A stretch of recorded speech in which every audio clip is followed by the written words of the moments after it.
ಬೀದರ್ನ ಕಳ್ಳರ ಕೈಚಳಕಕ್ಕೆ ನಡುಕಿದ ನಂಜನಗೂಡು. ಲಕ್ಷಾಂತರ ರೂಪಾಯಿ ಚಿನ್ನಾಭರಣ ಕದ್ದು ಪರಾರಿ.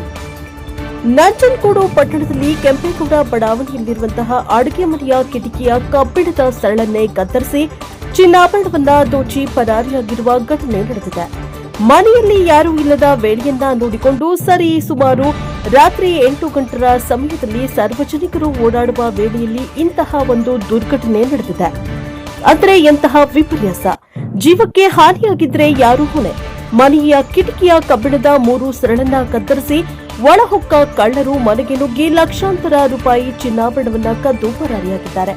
ಮಾಜಿ ಶಾಸಕ ಹರ್ಷವರ್ಧನ್ ಕಳ್ಳತನ ನಡೆದಿರುವ ಮನೆಗೆ ಭೇಟಿ ನೀಡಿ ಧೈರ್ಯವನ್ನ ಹೇಳಿದ್ದಾರೆ. ಹಾಗೂ ನಂಜನಗೂಡು ಪೊಲೀಸ್ ಇಲಾಖೆಯವರು ಕೇಳಿದ್ರೆ ಸಿಬ್ಬಂದಿಗಳ ಕೊರತೆ ಇದೆ ಎಂದು ಉತ್ತರ ನೀಡುತ್ತಾರೆ. ಗಾಡಿಯನ್ನ ಹಿಡಿಯೋಕೆ ಸಿಬ್ಬಂದಿಗಳ ಕೊರತೆ ಇಲ್ಲ, ಇಂತಹ ಒಂದು ಘಟನೆ ನಡೆದರೆ ಅದನ್ನ ತಡೆ ಹಿಡಿಯೋಕೆ ಸಿಬ್ಬಂದಿಗಳ ಕೊರತೆ ಇದೆ ಅಂತಾರೆ. ನಮ್ಮ ನಂಜನಗೂಡಿನಲ್ಲಿ ಅತಿಯಾದ ಕಳ್ಳತನ ನಡೀತಾ ಇದೆ, ಯಾಕೆ ಇತ್ತ ಕಡೆ ಗುಂಡ್ಲುಪೇಟೆ ಹಾಗೂ ಮೈಸೂರಿನಲ್ಲೂ ಕಳ್ಳತನ ಕಡಿಮೆ, ನಮ್ಮ ನಂಜನಗೂಡಿನಲ್ಲಿ ಯಾಕೆ ಕಳ್ಳತನ ಪ್ರಕರಣ ಹೆಚ್ಚಾಗಿದೆ ಎಂದು ಪ್ರಶ್ನೆ ಮಾಡ್ತಾ ಇದ್ದಾರೆ.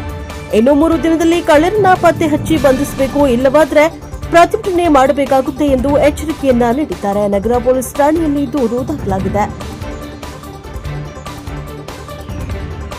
ಬ್ಯೂರೋ ರಿಪೋರ್ಟ್ ಎಡಿ ಜಯಶಂಕರ್, NKS TV4 ನಂಜನಗೂಡು. ನಾವೇನು ಪ್ರತಿಯೊಬ್ಬರೂ ಒಂದು ಪ್ರೈವೇಟ್ ಸೆಕ್ಯೂರಿಟಿ ಅವ್ರನ್ನ ಇಟ್ಕೊಬೇಕಾಗತ್ತಾ? CCTV ಕ್ಯಾಮ್ರಾ ಅಳವಡಿಸ್ಕೊಳ್ಳಿ ಅಂತ ಅದು ಮಾಡಿದ್ದೀವಲ್ಲ ನಾವು.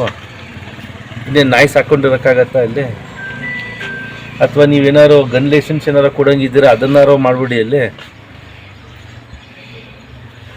ಇದೆಲ್ಲ ನೋಡಿ ಸರಿಗೆ ಬರಲ್ಲ. ಇದು ನಿಮ್ಮ ಮೈಸೂರಲ್ಲೇ ಇಷ್ಟೊಂದು ಪ್ರಕರಣ ಆಗ್ತಿಲ್ಲ, ಇದು ಯಾಕೆ ನಂಜನಗೂಡಲ್ಲಿ ಇಷ್ಟೊಂದು ಆಗ್ತಾ ಇದೆ? ಇಲ್ಲಿ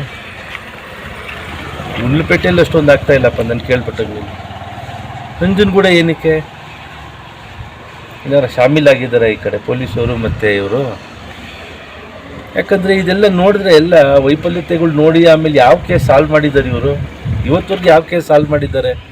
ಭಾಳ ಕಷ್ಟ ಇದೆ. ಮತ್ತು ಪೊಲೀಸವ್ರ ಡಿಪಾರ್ಟ್ಮೆಂಟ್ ಅಂದರೆ ಕಷ್ಟದ ಕೇಸ್ ಕೊಡದೆ ಇನ್ನೇನು ಸುಲಭದ ಕೇಸ್ ಸಾಲ್ವ್ ಮಾಡೋಕ್ಕೆ ಇರೋದು ನೀವಲ್ಲಿ ಮಾಡಿ. ಇದನ್ನು ಇನ್ನೊಂದು 2-3 ದಿನದ ಒಳಗಡೆ ಇದು ಆಗಲಿಲ್ಲ ಅಂತಂದರೆ ಪಕ್ಷದ ವತಿಯಿಂದನೇ ಇದ್ರ ಬಗ್ಗೆ ಒಂದು ಪ್ರತಿಭಟನೆ ಮಾಡಬೇಕಾಗತ್ತೆ ನಾವು. ಇದೊಂದು ಎಚ್ಚರಿಕೆಯ ವಿಷಯನ ನಾನು ಇವತ್ತು ನಂಜನಗೂಡು ಪೊಲೀಸ್ ಇಲಾಖೆಗೆ ತಿಳಿಸ್ತಾ ಇದ್ದೀನಿ. ತಾವು ಇದ್ರ ಬಗ್ಗೆ ಸೂಕ್ತವಾದಂಥ ಕ್ರಮನ ಬೇಗ ಜರುಗಿಸಿ ತಪ್ಪಿತಸ್ಥರನ್ನ ಬೇಗ ಹಿಡಿಬೇಕು. ಯಾರ್ಯಾರೋ ಹಿಡಿದ್ಬಿಟ್ಟು ಇದು ಮಾಡಿದ್ವಿ ಅಂತಲ್ಲ, ಅಲ್ಲೆಲ್ಲ CCTV ಕ್ಯಾಮ್ರಲ್ಲೆಲ್ಲ ಹೆಂಗೆ ತೊಗೊಂಡಿದ್ದಾರೆ ಅವರು, ಯಾವ ಥರ ಅವರು ಯಾರಲ್ಲಿ ತಪ್ಪಿಸ್ತಿದ್ದಾರೆ ಅವ್ರನ್ನೇ ಹಿಡಿಬೇಕು ನೀವು. ಯಾರನ್ನಾರನ್ನೂ ಹಾಕ್ಬಿಟ್ಟು ಕರ್ಕೊಂಬಂದು ಫೋಟೋ ಸೆಷನ್ ಮಾಡಿಬಿಟ್ಟು ಸಾಲ್ವ್ ಮಾಡಿದ್ದೀವಿ ಅಂದ್ಬಿಟ್ಟು ಇದು ಮಾಡೋದಂಥದ್ದಲ್ಲ ಅದು. ಸೊ ಹಾಗಾಗಿ ಪಾಪ ಈ ಮನೆಯವ್ರಿಗೆ ಕಷ್ಟಪಟ್ಟು ಸಂಪಾದನೆ ಮಾಡಿರೋಂಥದ್ದು ನನಗೆ ಹೊಟ್ಟೆ ಉರಿಯತ್ತಿದ್ದು ನೋಡಿದ್ರೆ. ಹಾಗಾಗಿ ಮತ್ತೊಮ್ಮೆ ನಾನು ಕೇಳ್ಕೊಳ್ತೀನಿ, ಮಾಧ್ಯಮದ ಮುಖಾಂತರನೂ ನಾನು ಕೇಳ್ಕೊತಾ ಇದ್ದೀನಿ ಸಾರ್ವಜನಿಕರಿಗೆ, ಇದೊಂದು ಆತಂಕದ ವಿಷಯ. ಇದು ತಮ್ಮ ಮನೆಯಿಂದ ಭಾಳ ಜೋಪಾನವಾಗಿ ಅಟ್ಲೀಸ್ಟ್ ನೀವೆಲ್ಲರೂ ಮನೆಯಿಂದ ಹೊರಗಡೆ ಹೋಗ್ಬೇಕಾದ್ರೆ